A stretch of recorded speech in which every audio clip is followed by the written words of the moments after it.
Welcome to Lossified Guys.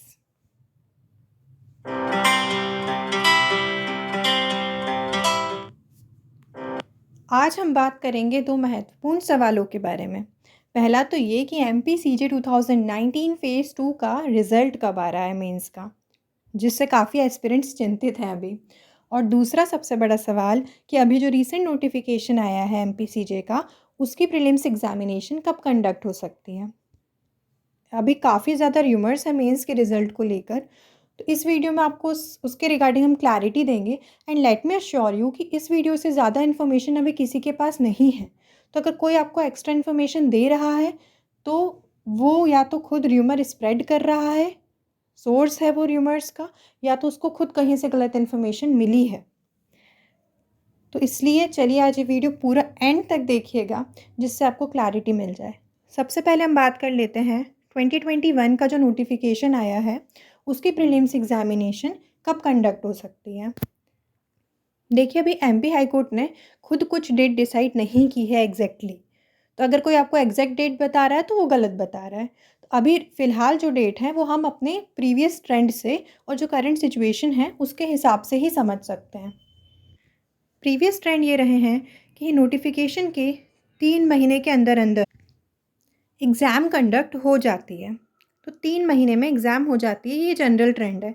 अब बात करें कोविड सिचुएशन की, तो कोविड सिचुएशन देखिए कुछ टाइम में पीक आ जाएगा, और अगर सिचुएशन बहुत वर्स नहीं हुई तो MP high court will try it's best कि टाइमली एग्ज़ाम कंडक्ट हो जाए।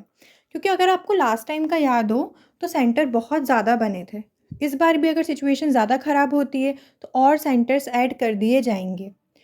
तो आप मान के चलिए मार्च एंड या और अप्रैल मिड के बीच में डेट कभी भी आ सकती है, सिचुएशन को देखते हुए अभी की। अब इसके बाद MP हाई कोर्ट कभी ऐसा नहीं करता कि आपको आज डेट दी है और 15 दिन बाद एग्ज़ाम है। हमेशा एक रीज़नेबल टाइम मिलता है डेट डिक्लेयर होने और एग्ज़ाम होने के बीच में। तो आप मान के चलिए 30-40 डेज़ का टाइम पीरियड आपको आराम से मिलेगा, ताकि आप रिवाइज़ कर पाएँ जो भी आपने पढ़ाई की है उसे। अब चलिए अगले महत्वपूर्ण सवाल पर चलते हैं। MPCJ 2019 फेज़ 2 के मेंस के रिज़ल्ट पे। सबसे पहले र्यूमर्स पे बात कर लें। पहला र्यूमर, कॉपियाँ फिर से रीचेक हो रही हैं। ये बात बिल्कुल गलत है। कॉपियाँ रीचेक नहीं हो रही हैं, चेकिंग हो चुकी है ऑलरेडी। कुछ लोग कह रहे हैं जजमेंट राइटिंग की कॉपियाँ फिर से चेक हो रही हैं या चारों पेपर फिर से चेक हो रहे हैं। तो नहीं, ऐसा कुछ नहीं हो रहा है। पहला र्यूमर। अब हम बात करते हैं दूसरी जो र्यूमर है उस पे। लोगों का कहना है कि अभी तक ज़्यादा लोगों ने क्वालिफ़ाई नहीं किया था। रिज़ल्ट तो बन गया था, बट ज़्यादा लोगों ने क्वालिफ़ाई नहीं किया था जितने लोग जनरली क्वालिफ़ाई करते हैं। इस वजह से जो है रीचेकिंग फिर से हो रही है ताकि ज़्यादा लोग क्वालिफ़ाई कर पाएँ। तो ये र्यूमर बिल्कुल गलत है। मेरे ख़्याल से ये र्यूमर तब से फैला जब ADJ का मेंस का रिज़ल्ट आया।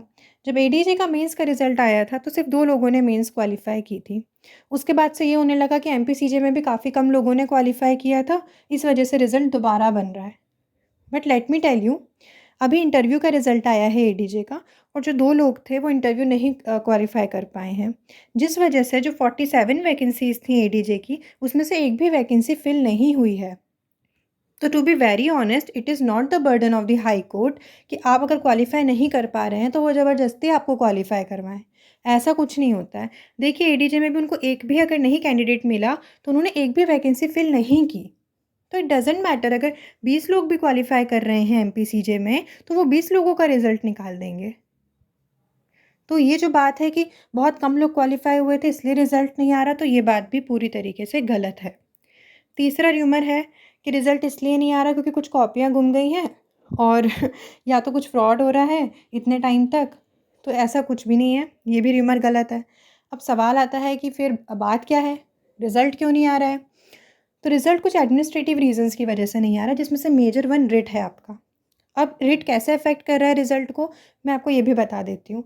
जब आपका प्री एग्जामिनेशन का रिज़ल्ट आया था, कुछ लोगों ने रिट डाली थी कि हम लोग को मेंस में अपीयर होने दिया जाए। कुछ कोटे को लेकर रिट थी, आप ये आराम से पढ़ लीजिएगा डिटेल में। तो इसमें क्या हुआ कि उस समय MP हाई कोर्ट ने अपना फाइनल डिसीजन नहीं दिया था। तो उस वक्त लेकिन डिसीजन का वेट करते तो मेंस एग्जामिनेशन बहुत डिले हो जाती। तो एमपी हाई कोर्ट ने एक इंटरिम ऑर्डर पास किया था। उस इंटरिम ऑर्डर में उन्होंने कहा था कि जिन लोगों ने रिट फाइल की है उन लोगों को मेंस में प्रोविजनली अपीयर होने दिया जाए, पर जो मेंस का रिजल्ट होगा वो subject to the order of high court होगा। क्योंकि मान लीजिए रिट उन लोगों के फेवर में जाती है जिन्होंने रिट फाइल की थी, तो फिर रिजल्ट उनका आएगा मेंस का। बट मान लीजिए रिट उनके अगेंस्ट गई, तो उन्हें तो सिर्फ प्रोविजनली अपीयर होने मिला था मेंस में, फिर उनका रिजल्ट नहीं आएगा।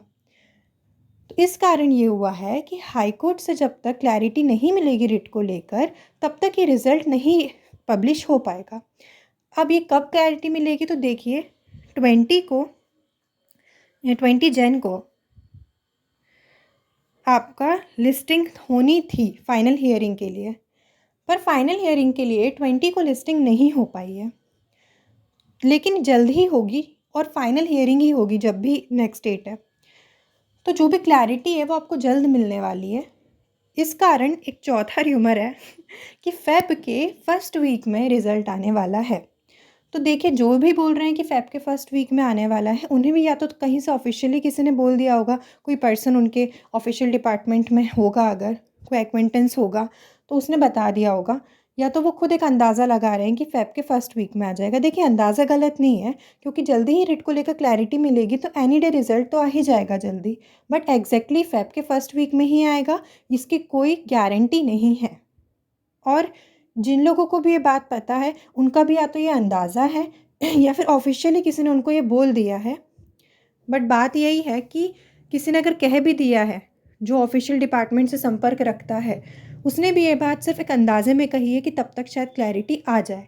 क्योंकि लेट मी टेल यू, जो कमेटी डिसाइड करती है कि रिज़ल्ट किस डेट को पब्लिश होना है, उस कमेटी ने अभी तक एग्जैक्ट डेट डिसाइड नहीं की है। तो जब कमेटी ने ही एग्जैक्ट डेट डिसाइड नहीं की है तो कोई आपको एग्जैक्ट डेट बता कैसे सकता है। तो जो भी आपको अभी फ़िलहाल कोई डेट बता रहे हैं, कोई तारीख बता रहे हैं, वो सिर्फ इसलिए बता रहे हैं कि उन्हें भी एक अंदाज़ा है। तो फ़ेब का फर्स्ट वीक एक्सपेक्टेड है। I am not denying the fact कि रिज़ल्ट नहीं आएगा, बट अभी तक कमेटी ने एग्जैक्ट डेट डिसाइड नहीं की है। It all depends upon the कि जो भी एडमिनिस्ट्रेटिव प्रॉब्लम्स हैं वो कितनी जल्दी रिजॉल्व होती हैं। अब वे अहेड पे बात कर लेते हैं। I know it's very difficult right now उन एस्पिरेंट्स के लिए जिन्होंने मेंस दे रखी है, क्योंकि उनके लिए नया नोटिफिकेशन आने के बाद मुश्किलें बढ़ गई हैं। उन्हें ये समझ नहीं आ रहा कि इंटरव्यू के लिए तैयारी करनी है या फिर वापस प्री के लिए तैयारी करनी है। क्योंकि आई एग्जैक्टली नो कि प्री के लिए तैयारी फिर से करने के लिए आपको स्क्रैच से सब कुछ शुरू करना पड़ता है। इट्स लाइक कि आप लोगों को एक माइंड मेकअप करना पड़ता है उस प्रोसेस से वापस गो थ्रू करने के लिए। तो वो जो माइंड, देखिए पढ़ तो सब लेंगे, बट एक होता है ना, माइंड आपको तैयार करना पड़ता है कि हाँ अब मुझे प्री के लिए पढ़ना है या मुझे सब वापस इस प्रोसेस से गुजरना है प्री मेंस इंटरव्यू वाली। तो वो बहुत मुश्किल हो जाता है। I can totally understand. But बात अभी ये है कि जो डिमांड है सिचुएशन की, वो ये है कि आप कैसे भी करके पढ़ें। क्यों? क्योंकि लास्ट टाइम 3,000 लोगों ने मेंस दी है। अब इस बार 1230 से ज़्यादा लोग मेंस नहीं देंगे, क्योंकि 123 वैकेंसीज़ हैं, 10 टाइम्स 1230। तो जितने लोगों ने लास्ट टाइम मेंस दिए उसमें से भी काफ़ी लोग इस बार की मेंस नहीं दे पाएंगे, और जो दे पाएंगे दोबारा मेंस वो वही होंगे जिन्होंने अभी से तैयारी शुरू कर दी है। देखिए ऑप्टिमिस्टिक होना बहुत अच्छी बात है कि आपकी मेंस निकलेगी, बट उस कारण तैयारी रोक देना आपके बहुत ज़्यादा लॉस में जाएगा। क्योंकि आपका कंपटीशन सिर्फ उन्हीं से नहीं है जिन्होंने मेंस दे रखी है, आपका कंपटीशन नए एस्पिरेंट से भी है जो काफ़ी पैशनेटली नोटिफिकेशन आने के बाद तैयारी में जुट गए हैं। और आपकी कितनी अच्छी तैयारी हो, लॉ इज़ ऑल अबाउट कि आपने कितनी बार रिवाइज़ किया, कितने आप कंसिस्टेंट हैं। आपकी आज अच्छी तैयारी है, 2 महीने बाद वही तैयारी ख़राब हो जाएगी। तो प्लीज़ तैयारी कीजिए, कैसे भी अपने माइंड को बनाइए। आप एक काम कर सकते हैं, अगर आप बहुत श्योर नहीं है कि क्या पढ़ना है तो आप जनरल कंटेंट पढ़िए लॉ का, स्पेसिफिकली इंटरव्यू के लिए मत पढ़िए। देखिए जो पर्सनालिटी बेस्ड क्वेश्चन है, जो legally current affairs right now चल रहे हैं उस पर आपकी ओपिनियन है, यानी जो भी आपको जो स्पेसिफिकली इंटरव्यू के लिए चीज़ें तैयार करनी है वो आप रिजल्ट आने के बाद भी कर सकते हैं। But we can't deny the fact कि जो कंटेंट है लीगल वो तो आना ही है। तो उसके लिए तो आप पढ़ ही सकते हैं। ये कंटेंट आपको प्री में भी हेल्प करेगा, मेंस में भी हेल्प करेगा, इंटरव्यू में भी हेल्प करेगा। जो आपने प्री मेंस के लिए पढ़ा वही रिवाइज़ करिए, क्योंकि एट द एंड आपसे लीगल क्वेश्चंस तो पूछे ही जाएंगे इंटरव्यू पे। अब पर्सनैलिटी बेस्ड क्वेश्चन की तैयारी आप तब कर लीजिएगा जब रिज़ल्ट आ जाएगा। And to be very frank, जब रिज़ल्ट आता है तो अभी मेंस का रिज़ल्ट आएगा, ये फाइनल रिज़ल्ट नहीं है।